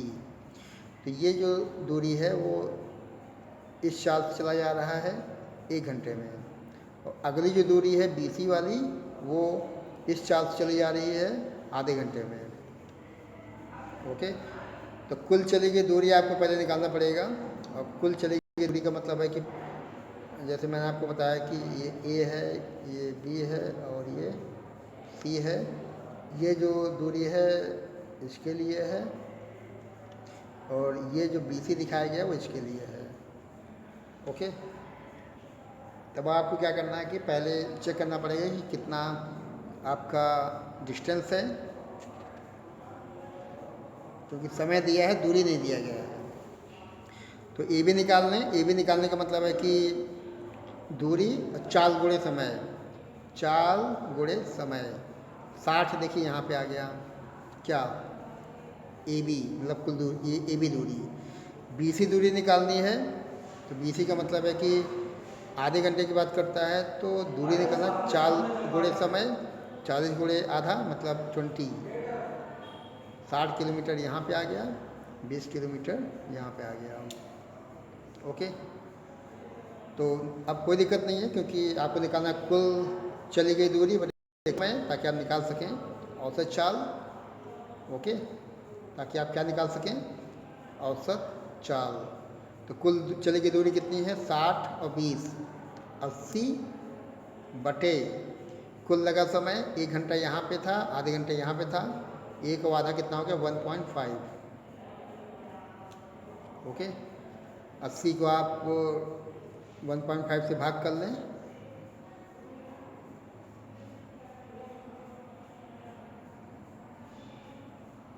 कुछ छूट रहा है। कुल चली गई दूरी आपने निकाली है, कुल चली गई दूरी, तो ये ए था, ये बी था, ये सी था। यहाँ से यहाँ दूरी निकालना है, तो चाल गुणे समय, चाल 60 है, ये 60 किलोमीटर हो जाना चाहिए।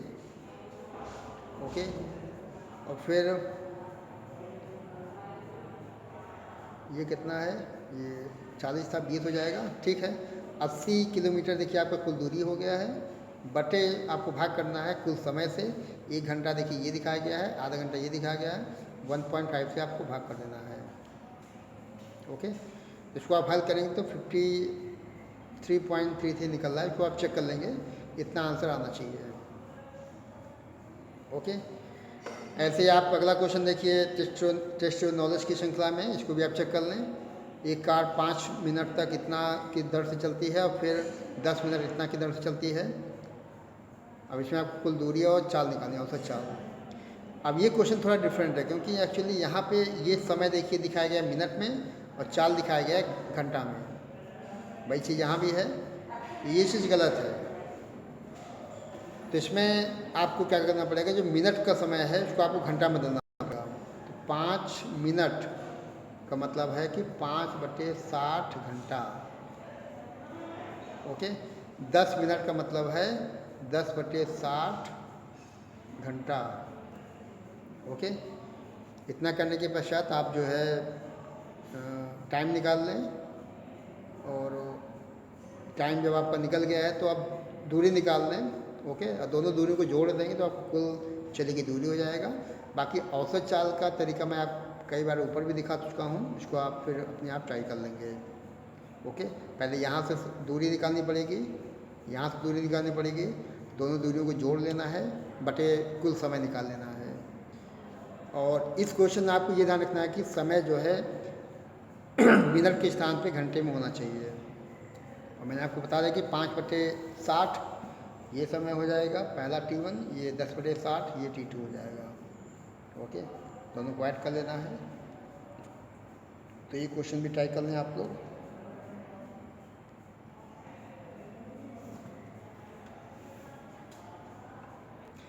अब देखिए विद्यार्थियों, आगे कुछ क्वेश्चन जो दिखाए गए हैं वो ग्राफिकल क्वेश्चन हैं, इनको भी आपको समझ लेना है।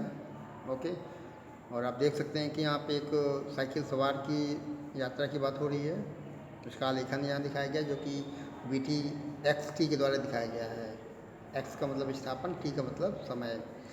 और ग्राफ के विभिन्न भागों के नाम ए बी सी डी की फॉर्म में शो किए गए हैं। ग्राफ की मदद से आपको ज्ञात करना है तमाम चीज़ें, जैसे बहुत चीज़ें हैं, 1 2 3 4 5 इतना पार्ट में शो किया गया है। ओके, तो हम लोग पहले ग्राफ चेक कर लेते हैं, ग्राफ के बाद क्वेश्चन एक एक पार्ट लेके चलते हैं। लेकिन निश्चित रूप से एक्स टी ग्राफ बना है, आपका एक्स अक्ष में समय दिखाया गया है, मिनट में नापा गया है, और इधर वाई अक्ष में दिखाया गया है विस्थापन, किलोमीटर में नापा गया है। ओके, देखिए यहाँ से मोशन चालू हुआ है, ऐसे गया है, फिर इस समय अंतराल में वो विस्थापन शून्य हो गया है, मतलब ये एक समान वेग से चल रहा है, और फिर ये ड्रॉप किया है और आगे बढ़ा है ये। ओके, तो ये देखिए 0.2 0.4 0.6 0.8 किलोमीटर ये विस्थापन है। 2 4 6 8 10 12 ये क्या है, समय दिखाया गया है। इतना चीज़ आपको शो किया गया है। ओके, अब आपको क्या करना है, पहला पार्ट चेक कर लें। पहला पार्ट देखिए, मैं इसको छोटा कर लूँ ताकि पढ़ने में आसानी रहे, क्वेश्चन भी आपको दिखता जाए। ओके, देखिए पहला पार्ट 7 तथा 10 मिनट के पश्चात साइकिल सवार का विस्थापन क्या क्या है और 10 मिनट में चलेगी दूरी कितनी है। ओके, ये डिस्टेंस भी निकालना है आपको, और डिस्प्लेसमेंट भी पूछा गया है। 7 और 10 मिनट के पश्चात 7 मिनट देखिए यहाँ पे है, और 10 मिनट यहाँ शो किया गया है, विस्थापन पूछा गया है। तो 7 मिनट का मतलब है 6 और 8 के बीच में आ रहा है। ग्राफ में ऊपर आप जाइए, यहाँ पे देखिए आ गए हैं, और इसको आप यहाँ लाएं कि कितना है, 0.8 किलोमीटर ये इसका विस्थापन हो जाएगा। ओके, और अगर 10 मिनट की बात करेगा तो 10 मिनट का मतलब आप यहाँ पे आ जाएंगे। यहाँ कितना विस्थापन है या दूरी है, तो आपको यहाँ से यहाँ चलना पड़ेगा। ओके, 0.2।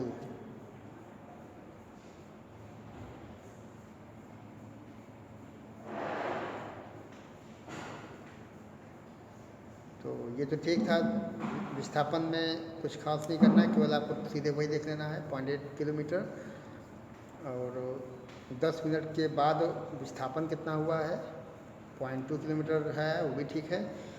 लेकिन अगर 10 मिनट के बाद चलिए दूरी निकालना है तो उसका देखिए तरीका ये है। ओके, 0.8 और 0.8 में से जो है 0.2 माइनस किया गया है। एक बार फिर चेक कर लें, पहला पार्ट देखिए आपका चल रहा है। पहले पार्ट में पूछा गया कि 7 मिनट में विस्थापन कितना है, 10 मिनट में विस्थापन कितना है। ओके, तो इसमें कोई दिक्कत नहीं है, 7 मिनट में 10 मिनट में विस्थापन निकल आएगा, जो कि इस फॉर्म में प्राप्त हो जाएगा। 7 मिनट में विस्थापन कितना बताया गया है, 7 मिनट में विस्थापन 0.8 किलोमीटर दिखाया गया है, और 10 मिनट में विस्थापन कितना है, 10 मिनट में विस्थापन जो है 0.2 दिखाया गया है। लेकिन 10 मिनट में चली गई दूरी अगर निकालना है, इसका तरीका अलग होगा। ओके, अगर आपको 10 मिनट में चली गई कुल दूरी निकालना है तो इसके लिए आपको तैयार रहना पड़ेगा, क्योंकि 10 मिनट देखिए ये है, और चली गई दूरी का मतलब है कि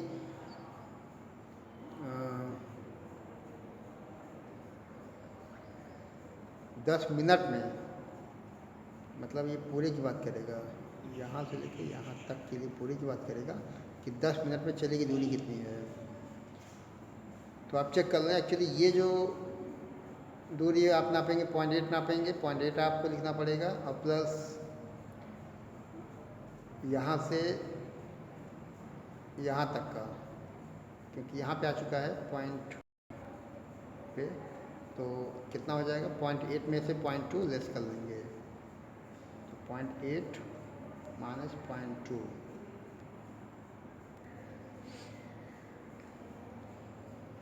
तो चेक करें आप लोग, एक्चुअली 7 मिनट 10 मिनट की बात कर रहा है, 7 मिनट में जो विस्थापन होगा या 10 मिनट विस्थापन होगा आप यहाँ चेक कर सकते हैं। 0.8 होगा, 0.2 होगा, ठीक। लेकिन 10 मिनट में अगर चलिए की दूरी निकालनी है तो इसका मतलब है कि 0.8 तो पहले आपको दिखाना ही है, ओके। और फिर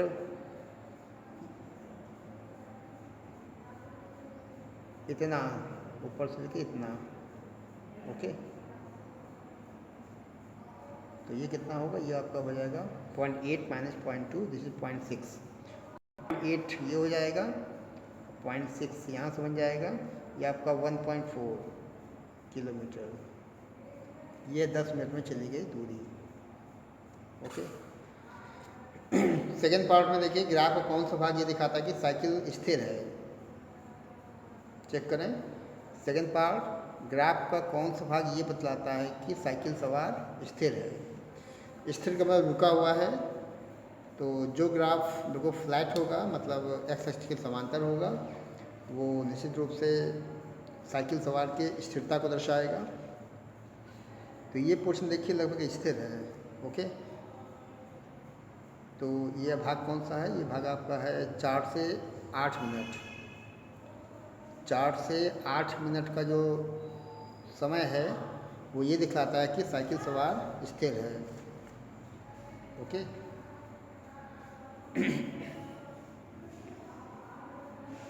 भाग बी बोला गया है, भाग बी वही मतलब है, इसको इसने पूरे भाग को बी से दिखा दिया है, इसको ए से दिखाया है, इसको सी से, इसको डी से। भाग की बात करेगा, कोई दिक्कत नहीं है।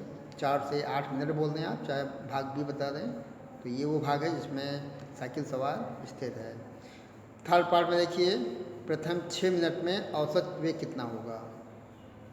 शुरुआत की 6 मिनट में औसत वेग पूछा गया है, ओके। शुरुआत की 6 मिनट में औसत वेग निकालना है। तो औसत वेग का मतलब कुल चली गई दूरी बटे कुल समय आपको निकाल लेना है। 6 मिनट में औसत वेग निकालना है। तो यहाँ से यहाँ, मतलब यहाँ की बात करता है, ठीक है। तो कुल विस्थापन कितना है और कुल चली गई, कुल विस्थापन कितना है, कुल लगा समय कितना है, ओके। तो आप चेक कर लें यहाँ पे कैलकुलेशन। समय तो आपको मिल गया 6 मिनट, क्योंकि 6 मिनट में पूछा गया है। तो औसत वेग निकालना है, तो कुल याद देखिए ऊपर कुल विस्थापन हो जाएगा और नीचे कुल समय है, ओके। 0.8 ऊपर और 6 नीचे, तो ये 2/15 निकल रहा है, ओके। लेकिन प्रति मिनट दिखा रहा है ये, तो आप 2/15 को 60 से गुणा कर लें, तो ये जो है आपका किलोमीटर प्रति घंटा में आ जाएगा, ओके। जो कि 8 बनता है, 8 किलोमीटर प्रति घंटा, ओके। इसका चौथा पार्ट चेक करें। चौथा देखिए, अधिकतम वेग। अधिकतम वेग परिमाण में क्या है और किस भाग द्वारा प्रदर्शित है। तो अधिकतम वेग देखिए आप ग्राफ से देखना पड़ेगा।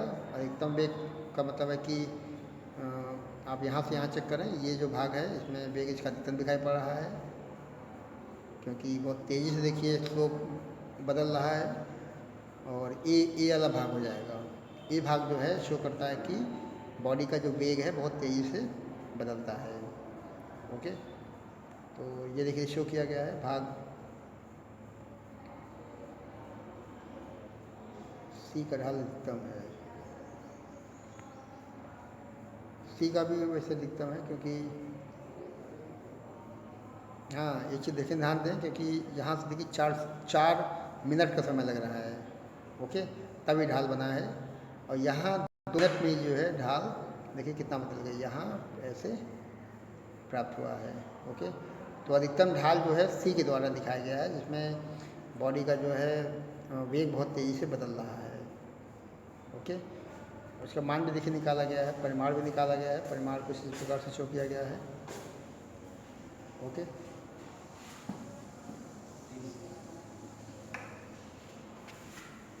तो इसको आप चेक कर लें विद्यार्थियों। तो विद्यार्थियों आपको ढाल चेक करने के लिए परिमाण अधिकतम कहाँ पे होगा वेग का, वो चेक करना पड़ेगा। और इसीलिए आपको ग्राफ को बहुत ही बारीकी से देखना पड़ेगा, ओके। और फिर लास्ट में देखिए चौथा पार्ट जो है 0.1 किलोमीटर प्रति मिनट का वेग किस भाग के द्वारा प्रदर्शित है। निगेटिव वेग देखिए लगा हुआ है, निगेटिव में 0.1। तो निगेटिव में 0.1 का मतलब देखिए निश्चित रूप से ये जो ग्राफ है ये कुछ स्लोप ऐसा इसका जा रहा है। ओके, डी वाला भाग जो है हो सकता है कि वो आपके लास्ट को ठीक से दिखाए। देखिए इसमें निकाला भी गया है। ओके, ढाल देखिए निकाली गई, कैसे निकाली गई, delta x upon delta T के द्वारा। ये आप समझ रहे होंगे, समय आपने दिखा दिया है। अब ये देखिए निगेटिव में 0.1 आ रहा है किलोमीटर प्रति मिनट। ओके, तो इस ग्राफ के द्वारा आपने तमाम चीज़ें देख ली हैं। कुछ कंफ्यूजिंग भी होता है, लेकिन आप जब प्रयास करेंगे, प्रैक्टिस करेंगे ऐसे ग्राफ्स को समझ के लगाने की, तो निश्चित रूप से जो है सवाल सही जाएगा। ओके, इस पे आधारित कुछ अनुभव हम लोग और चेक कर लेते हैं विद्यार्थियों, क्लासरूम एक्सपीरियंस के फॉर्म में, जो कि एक पार्टिकल के पोजीशन को यहाँ शो किया गया है, एक्स कमान टी के पदों में ऐसे शो किया गया है मीटर में। इससे शून्य समय पर कण की स्थिति, वेग और त्वरण प्राप्त करना है। ओके, देखिए शून्य समय इसमें लिख दिया, मतलब टी का मान शून्य कर लेना है। और ये जो आपका शो किया गया है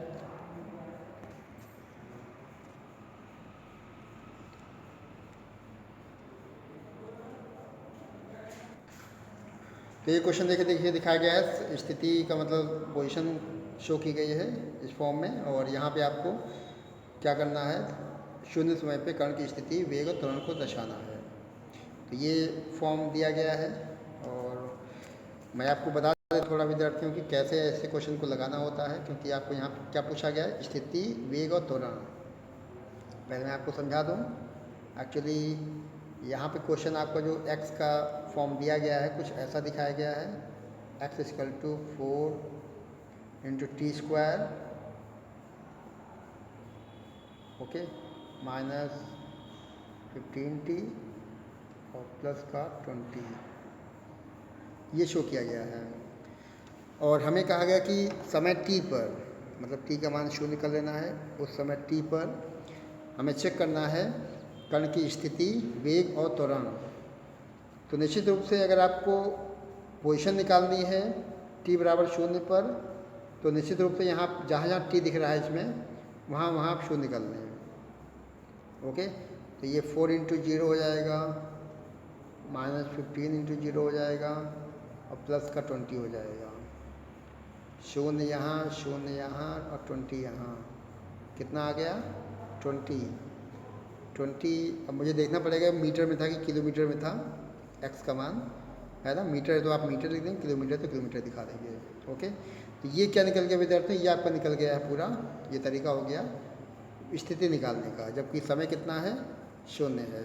ओके, अब ऐसे ही अगर आपको t बराबर शून्य पर वेग निकालना है, तो वेग का तरीका मैं आपको बता देता हूँ। ओके, और वेग निकालने का तरीका देखिए कुछ इस प्रकार से हो जाएगा कि अगर आपको वेग निकालना है, v निकालना है, तो v इक्वल टू होता है, याद करें ये था dx upon dt, dx upon dt। Okay, अब ये चीज़ थोड़ा आप समझ लें, क्योंकि बहुत ही महत्वपूर्ण चीज़ मैं बताने वाला हूँ। ये आपका इक्वेशन इस फॉर्म में शो किया गया है, dx अपॉन dt हमें निकाल लेना है। इसका मतलब है कि, इसका मतलब होता है कि x का मतलब विस्थापन का t के सापेक्ष अवकलन। ओके, तो कैसे करना है, सिंपल तरीका देखिए, इसको आप ध्यान लगाएं। पहला क्या दिखाया गया है, पहला 4t स्क्वायर शो किया गया है। ओके, तो पावर चेक करें, पावर कितनी है, 2 है, 2 को बाहर निकाल दें, 4 दूनी 8, 8 एक पावर कम कर दो, 8t हो गया।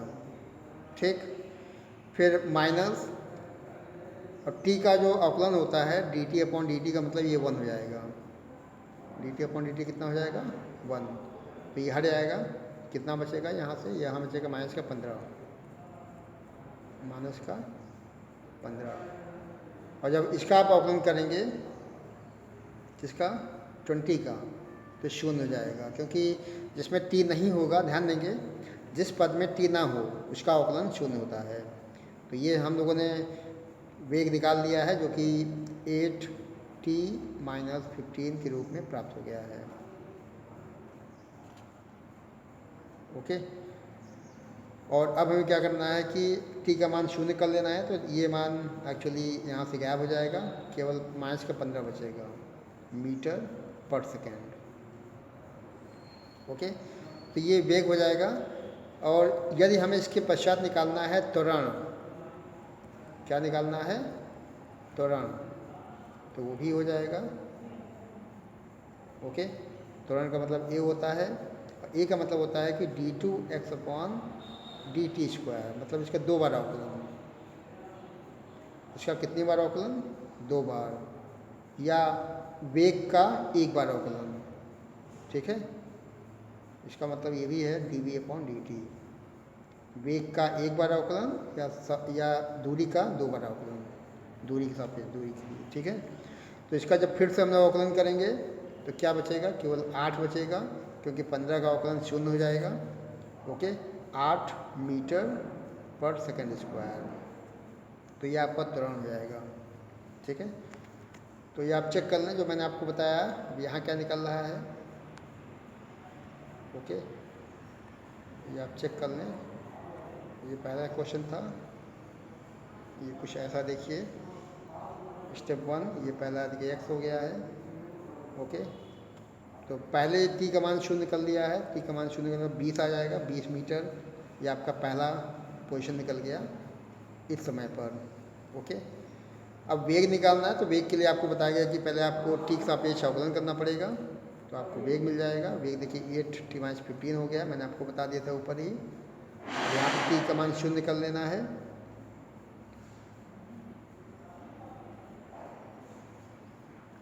अच्छा, ये तो t समय पर वेग हो गया है। ओके, और अगर आपको 0 समय पे वेग निकालना है तो इसके लिए आपको t का मान 0 करना पड़ेगा। यहाँ पे मैंने आपको कहा था ऊपर, तो t यहाँ पे 0 करेंगे तो -15 आ जाएगा, -15 मीटर पर सेकेंड। ओके, देखिए ये प्राप्त हो गया है, वेग निकल गया है। अब आपको निकालना है त्वरण, मतलब 2 बार अवकलन कर लेंगे, या वेग का 1 बार कर लेना, तो ये आपका 8 मिल जाएगा, 8 मीटर पर सेकेंड। ये आपका हो जाएगा त्वरण। ओके, एक्सेलरेशन ही हो जाएगा, लेकिन लिखा भी गया है क्योंकि ए में जो है कहीं टी नहीं आता है अभी फ़िलहाल, तो t बराबर 0 पर त्वरण इतना हो जाएगा। तो ये क्वेश्चन था, इसको अभी आपको समझ गए। और मेन इसमें अवकलन का रोल है, और मैथ्स के विद्यार्थी तो विशेष रूप से अवकलन को पढ़ना है मैथ्स में। ओके, और बाकी को भी ध्यान देना है, बायो के जो विद्यार्थी हैं उनको भी ध्यान रखना पड़ेगा कि जो है अवकलन उनको आना चाहिए। क्वेश्चन 6 में आ जाएं। क्वेश्चन 6 में देखिए वेग समय ग्राफ शो किया गया है, और भाग देखिए आपका ये A B B C C D इस प्रकार से शो किए गए हैं, और निकालना है त्वरण। ओके, तो इसको भी चेक करें विद्यार्थियों। तो विद्यार्थियों क्वेश्चन 6 आप समझ लें, और इसमें देखिए कि जो है किसी बॉडी का वेग समय ग्राफ शो किया गया है निश्चित रूप से। ओके, और ग्राफ के भाग A B B C C D से संबंधित त्वरण निकालना है। ओके, अब आपको यहाँ ये समझना है कि जो ग्राफ बना हुआ है वो वीटी ग्राफ है, वेग और समय के बीच में ग्राफ खींचा गया है, और यहाँ पे समय नापा गया सेकंड में, और वेग नापा गया मीटर प्रति सेकंड में। ओके, देखिए मैं आपको ये समझा देता हूँ कि कैसे क्या निकालना है।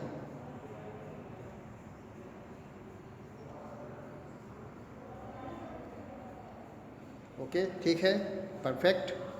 अब आपको A B B C C D से संबंधित त्वरण मतलब एक्सेलरेशन ए निकालना है।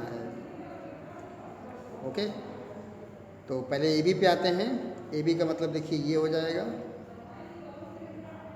ठीक है, इस पे आ जाएंगे, और यहाँ से आपको निकालना है त्वरण ए बी वाले भाग से। ठीक है, ए बी भाग से निकालना है त्वरण। तो देखिए मैंने आपको पहले भी इशारा किया है कि त्वरण का मतलब होता है थीटा से संबंधित है इस एंगल से, और आपको जो है लंब बटे आधार निकालना पड़ेगा। ये आपका लंब हो जाएगा, ये आपका लंब, और ये हो जाएगा आधार। ओके, तो ये कितना है चेक कर लेना है, बटे ये कितना है चेक कर लेना है। ये जो पोर्शन होगा ये आपका वेग को दर्शाएगा, और ये जो पोर्शन है वो समय को दर्शाएगा। ठीक है ना। तो ए बी वाले भाग के लिए क्या करना पड़ेगा, ये कितना है, ये 30 देखिए यहाँ पे है, 0 यहाँ पे है, तो ए बी हो जाएगा, ये हो जाएगा 30 ऊपर हो गया। और नीचे जब आप बात करेंगे समय की तो चेक करें, मैं थोड़ा इसको क्लियर कर दूं। एक्चुअली हम बात करते हैं ए बी की, हम लोग बात करते हैं इस खंड की, ए बी की बात करते हैं। और इसका मतलब आपको अगर त्वरण निकालना है ए बी के लिए तो इसके लिए आपको लंब ये हो जाएगा, आधार ये हो जाएगा, क्योंकि आपको ढाल या प्रवणता निकालनी पड़ेगी। और ये पहले निकालते हैं, ये कितना निकालेंगे, ये निकालेंगे 30 माइनस 0 मतलब 30 हो जाएगा, बटे ये पोर्शन चेक कर लें, 4 यहाँ पे है, 0 यहाँ पे है, 4 माइनस 0 4 हो गया, 15 बटे 2 7.5 मीटर पर सेकंड स्क्वायर। ओके, ये पहले भाग ए बी का त्वरण हमने प्राप्त कर लिया। ठीक है ना, कोई कन्फ्यूजन नहीं होना चाहिए विद्यार्थियों, आप इसको कई बार चेक कर लें। मैं आपसे कहता हूँ कि ए बी के भाग का त्वरण निकालना है, इसका मतलब है कि आपको इस वक्र के लिए ढाल निकालना पड़ेगा। ढाल का मतलब है प्रवणता, स्लोप, लंब हो जाएगा, आधार, ये आधार हो जाएगा, भाग कर लेंगे और इसको नाप लेना है। एक्चुअली ये कितना है आपको यहाँ से पढ़ना पड़ेगा, है ना, 30 यहाँ पे, 0 यहाँ पे, तो 30 माइनस 0 आप ऊपर दिखा देंगे, बटे फिर जब आप नीचे दिखाएंगे समय को तो यहाँ देखिए, यहाँ कितना है समय 4, यहाँ कितना है 0, 4 माइनस 0 मतलब 4, 30 बटे 4 मतलब 7.5 मीटर पर सेकेंड स्क्वायर। तो ये पहले भाग ए बी का हो जाएगा त्वरण। अब हम लोग बात करते हैं सेकेंड भाग बी सी का निकालना है त्वरण। ओके, एक्सेलरेशन निकाल लेना है। बी सी भाग देखिए ये है। ओके, अब इसमें ध्यान देने वाली चीज़ है कि बी सी में जो है समय तो बदल रहा है लेकिन वेग में कोई बदलाव नहीं हो रहा है। आप देख पाते हैं बी में समय कितना है 4 सेकेंड, सी में समय कितना है 8 सेकेंड। ओके, बी में वेग कितना है 30 मीटर पर सेकेंड, सी में वेग कितना है 30 मीटर पर सेकेंड। ओके, बी और सी पर समय तो बदलता है लेकिन उसके वेग में कोई बदलाव नहीं हो रहा है। ओके, और त्वरण का सीधा मतलब होता है वेग में परिवर्तन बटे समय अंतराल। देख सकते हैं कि बी से सी में वेग में परिवर्तन 0 है और समय अंतराल 2 सेकेंड है, 4 सेकेंड, क्योंकि यहाँ देखिए 8 हो गया है, यहाँ कितना 4 है, 8 में 4 गया 4, लेकिन इससे फर्क नहीं पड़ेगा कि ऊपर माइनस 0 हो जाएगा, 0 बटे 4 मतलब 0 हो जाएगा, अर्थात बी सी में कोई त्वरण कार्य नहीं करेगा। ए का मान कितना हो जाएगा 0। ओके, तो ये भी क्लियर है विद्यार्थियों। और आप सी डी में आ जाएं। सी डी में देखिए एक्चुअली कहता है कि सी डी में कितना होगा त्वरण, तो सी डी के लिए आप ये नीचे आएंगे इस प्रकार से। ओके, अब यहाँ पे सी पे कितना है वेग चेक कर लें, डी पे कितना है वो वेग चेक कर लें। सी पे कितना है 30 और बी डी में कितना है 0, बटे समय चेक कर लें सी और डी के लिए, और सी में कितना है 8 और ये 10, तो 8 माइनस 10 माइनस 2 हो जाएगा। ओके, कितना हो जाएगा माइनस का 2 मतलब 30 बटे माइनस का 2 मतलब नेगेटिव में 15 मीटर पर सेकेंड स्क्वायर।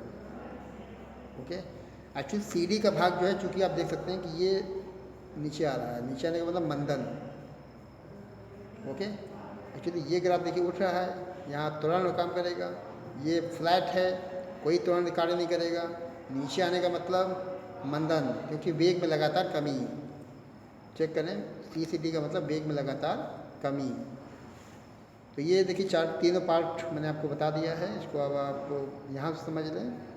ए बी में देखिए निकाला गया है, ए बी में ये अपने फॉर्मूला दिखा दिया है, मान बिठा दिया है, 7.5 आ गया है। ठीक, बी सी में आ जाए। बी सी में चूँकि कोई वेग में बदलाव नहीं है तो निश्चित रूप से जो आपका डेल्टा बी होगा वो 0 हो जाएगा। ओके, और डेल्टा बी 0 है तो त्वरण का मान भी 0 हो जाएगा। ठीक, सी डी भाग में आ जाए। सी डी में देखिए 0-30 10-8 किया गया, निगेटिव में निकाला गया है। निगेटिव का मतलब मंद है, क्योंकि ए का मान प्लस में है तो त्वरण, ए का मान निगेटिव में है तो मंदन। ओके, तो इस प्रकार से आप इसको देख सकते हैं। इसके तीनों पार्ट, तीनों त्वरण मैंने निकाल के दिखा दिया है, यहाँ भी आप इसको समझ सकते हैं। ओके, क्वेश्चन नंबर 7 पे आए, और क्वेश्चन 7 देखिए डायरेक्ट फॉर्मूला हो सकता है। पहले चेक करने क्या दिया गया है। एक पिंड गति के 7वें सेकंड में इतना और 9वें सेकंड में इतना चलता है, 15 सेकंड में दूरी निकालनी है। तो मैंने आपको 9वें सेकंड में चली गई दूरी का फॉर्मूला दिखाया हुआ है, प्रूफ भी हो चुका है इसका, ठीक है ना। अब इसमें क्या करना होता है विद्यार्थियों, दो बनाने होते हैं इक्वेशन, दो बनेंगे समीकरण। उन दोनों समीकरणों को आपको हल करना पड़ेगा, और हल करने के पश्चात आप जो भी चीज़ है निकाल सकते हैं। क्योंकि यहाँ पे निश्चित रूप से जो u है और a ये मिसिंग है ना। u का मतलब शुरुआती वेग, a का मतलब त्वरण, ये दोनों मिसिंग हैं। तो पहले हम लोग को क्या करना है कि पहले 7वें सेकंड में इतना मीटर, मतलब t का मान, n का मान 7 कर लेना है। ओके, और एस एन कितना हो जाएगा 20। तो पहला इक्वेशन देखिए ये बन गया है। मैंने आपसे क्या कहा, u और 1 पदों में। ऐसे ही 9वें सेकंड में चली गई दूरी 24 मीटर है, तो इसके लिए आप फार्मूला बना लें, यही फार्मूला सेम चलेगा। ओके, इसको भी सॉल्व कर लें, तो ये आपका अगला इक्वेशन कुछ इस प्रकार से प्राप्त हो जाता है। ओके, दो इक्वेशन बन गए, दोनों को आपको हल कर लेना है। हल करने के पहले घटाना है, घटाने का मतलब सेकंड माइनस फर्स्ट, तो ये u कट जाएगा। घटाने पे ये 17 माइनस 13 14, आधा किया 2a हो गया, 24 में 20 किया 4 आ गया। a का मान देखिए इतना बन गया। तो a का मान आप फर्स्ट सेकंड कहीं पुट कर लें तो आपको u मिल जाएगा, जो कि 7 निकल रहा है। ओके, आपने a निकाला है इतना, b u निकाल लिया इतना। अब आपको 15 सेकंड में चली गई दूरी निकालनी है, तो s15 का फॉर्मूला लगा दें, है ना। u + ½ a 2t - 1 या 2n - 1, n का मान 15 हो जाएगा, a का मान 2 और u का मान 7। इसको हल करेंगे तो आप जो है गति के 15 सेकंड में तय की गई दूरी प्राप्त कर सकते हैं, जो कि 36 मीटर दिखाई पड़ रहा है। तो ये है इसका टेक्निक विद्यार्थियों। अक्सर ऐसे क्वेश्चन कंपटीशन में आते हैं, और आपके इधर जो परीक्षाएं होंगी आगे चल के हार्टफुल लेवल, वहाँ भी पूछा जाएगा, ठीक है। तो इनको आप देख लें। तो निश्चित रूप से यहाँ दो, ये आपका 9वें सेकंड में चली दूरी का फॉर्मूला होता है। एक इक्वेशन यहाँ से बनता है, एक इक्वेशन यहाँ से बनेगा। इन दोनों को हल करके हम लोग u और a का मान प्राप्त कर लेते हैं। ओके, और फिर जो पूछा जाएगा 15वां सेकंड मतलब n का मान 15 कर लेना है, आपको s15 प्राप्त कर लेना है। ओके, जो कि यहाँ 36 मीटर निकल रहा है। और ये देखिए विद्यार्थी, ये आज का आपका आखिरी क्वेश्चन होगा, इसको भी आप थोड़ा समझ लें। Okay, this is the last question for today. एक गुब्बारा है जो कि 12 मीटर पर सेकंड के वेग से ऊपर जाता है। ओके, जाने देते हैं। किसी क्षण पृथ्वी से 65 मीटर की ऊंचाई पर अगर स्थित है, तो ठीक इसी क्षण उससे एक पैकेट छोड़ा जाता है। ओके, पैकेट के पृथ्वी पर पहुंचने में लगा समय कितना होगा। अब थोड़ा ये डिफरेंट क्वेश्चन है। एक्चुअली होता क्या है कि जब आप किसी पिंड को किसी ऊंचाई पर जाकर ड्रॉप करते हैं, तो वहाँ परिस्थितियाँ कुछ बदल जाती हैं। अभी हम लोग आगे 2 चैप्टर के बाद पढ़ेंगे एक समतल में गति, जिसमें प्रक्षेप गति है। और प्रक्षेप गति में मैं आपको बताऊंगा कि किस प्रकार से इक्वेशन बदलते हैं, प्लस माइनस का चिन्ह कैसे बदलता है, ठीक है ना। अभी फ़िलहाल आप ये समझ लें, इसमें जो लिखा गया है कि जब गुब्बारे से आप पैकेट को छोड़ेंगे और दिशा में ऊपर की ओर, तो ये जो है उल्टी दिशा में गुरुत्वीय त्वरण कार्य करता है। मतलब इसमें u का मान नेगेटिव में कर दिया जाता है। ओके, u का मान नेगेटिव में। और यही चीज़ आपको आगे चल के समझनी है कि जब आप किसी बॉडी को किसी ऊंचाई पे जाकर ड्रॉप करते हैं, तो उसमें जो ऊपर की ओर काम करने वाली राशियाँ नेगेटिव में आती हैं और नीचे की राशियाँ पॉजिटिव में आती हैं। ये जो आपको फॉर्मूला दिखाया गया है गति का इक्वेशन यहाँ से। ओके, तो इसमें आपको u का मान नेगेटिव में कर लेना है, g का मान पॉजिटिव कर लेना है। है ना। बाकी इसमें और कुछ कैलकुलेशन खास नहीं है, लेकिन ये लैंग्वेज महत्वपूर्ण है। ओके, तो इसके लिए आपको ये अभी ये समझना। बाकी मैं आपको जब अगला वीडियो चल के बनेगा समतल में गति प्रक्षेप गति के लिए, तो इसमें ऐसे क्वेश्चन भी लगाए जाएंगे और इसका जो मेन कॉन्सेप्ट है उसको और डीपली समझाया जाएगा। बाकी अब जी कमान देखिए ये दिखाया गया है, विस्थापन ये है, नीचे की ओर है ना। बाकी ये इक्वेशन हो जाएगा। यहाँ पे आपको यू कमान नेगेटिव करना है, जी कमान प्लस में हल करते हैं तो टी कमान 5 सेकेंड प्राप्त हो जाता है। तो ये है इसका टेक्निक, इसको आप ट्राई करें और ये कुछ काम आपके लिए है टेस्ट योर नॉलेज के फॉर्म में, इसको भी आप ट्राई करें। ओके, और एक गेंद प्रतितल से ऊपर की ओर इतना मीटर पर सेकंड की वेग से फेंकी गई है, ज्ञात करना है महत्तम ऊंचाई और लगा समय। अब देखिए विद्यार्थियों, ये जो दिया गया है ये आपका u है, क्योंकि इनिशियल वेलोसिटी है निश्चित रूप से मीटर पर सेकंड में शो की गई है। और महत्तम ऊंचाई का मतलब है कि महत्तम ऊंचाई पे जाने का मतलब है कि जैसे पिंड यहाँ से फेंका गया, ये यहाँ तक पहुँचा, कहाँ तक, बिंदु ए तक पहुँच गया, कहाँ से फेंका गया, ओ से। ठीक, अब यहाँ पे आने का मतलब है कि इसके ऊपर नहीं जाएगा, इसका अंतिम वेग यहाँ पे शून्य हो जाएगा। ये चीज़ आपको ध्यान रखनी पड़ेगी। Okay, the final velocity of this ball at point A will be 0। ये चीज़ आपको ध्यान रखना पड़ेगा। और ये चीज़ अगर आप ध्यान रखते हैं तो निश्चित रूप से महत्तम ऊंचाई अधिकतम ऊंचाई h का मान ज्ञात कर सकते हैं। ओके, सेकेंड इक्वेशन लगा सकते हैं, h बराबर U T plus half A T square, या थर्ड भी लगा सकते हैं क्योंकि वहाँ भी, क्योंकि इसमें समय नहीं दिया गया है, ऊंचाई समय एक्चुअली निकालना है। तो पहले आप समय निकाल लें। ओके, और समय निकालने का मतलब है कि you have to check the time. तो पहले आप टाइम को निकाल लें। ओके, और निकालने के लिए मैंने आपको बता दिया कि h बराबर U T plus half A T square लगा सकते हैं, या फिर आप थर्ड इक्वेशन लगाइए डायरेक्ट। क्या था third equation, V square equal to U square plus 2gh। यहाँ से आप पहले हाइट भी निकाल सकते हैं, क्योंकि यहाँ b का मान 0 हो जाएगा, u का मान दिखाया गया है, g का मान 10 हो जाएगा। ओके, यहाँ से आप सॉल्व कर लें, हाइट निकाल लें। हाइट जब निकल जाएगा तो आप इक्वेशन नंबर सेकेंड या फर्स्ट, ओके, कोई भी लगा सकते हैं। फर्स्ट लगाएंगे तो बनेगा v equal to U plus G T. अच्छा विद्यार्थी, एक चीज़ और ध्यान दें, चूँकि बॉडी जो है नीचे से ऊपर जाती है तो यहाँ पे मोशन देखिए उल्टी दिशा में होता है, तो v equal to U plus नहीं बल्कि माइनस जी टी। ओके, तो सिंपली यहाँ पे v का मान 0 कर लेना है, u का मान दिखाया गया है, g का मान 10 है, t का मान आपको प्राप्त हो जाएगा।